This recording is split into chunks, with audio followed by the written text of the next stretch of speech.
صحیح بخاری کی حدیث نمبر 461۔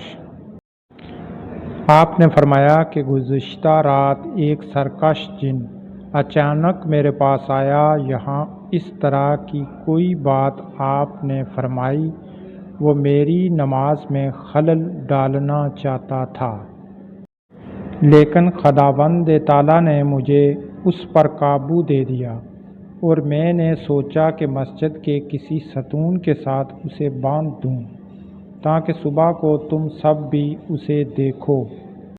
پھر مجھے اپنے بھائی سلیمان کی یہ دعا یاد آ گئی جو سورۃ سا میں ہے: اے میرے رب، مجھے ایسا ملک عطا کرنا۔ صحیح بخاری کی حدیث نمبر 468۔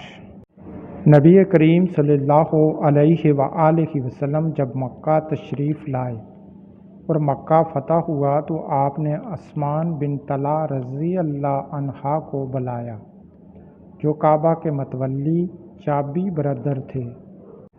انہوں نے دروازہ کھولا تو نبی کریم صلی اللہ علیہ وآلہ وسلم، بلال، اسامہ بن زید اور عثمان بن طلحہ چاروں اندر تشریف لے گئے۔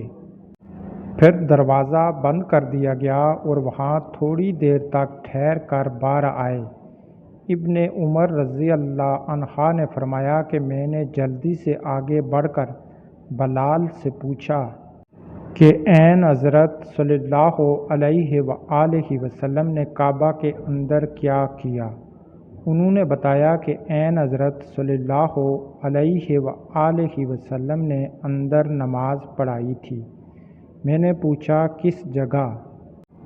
کہا کہ دونوں ستونوں کے درمیان۔ عبداللہ بن عمر رضی اللہ عنہ نے فرمایا کہ یہ پوچھنا مجھے یاد نہ رہا کہ آپ نے کتنی رکعتیں پڑھائی تھیں۔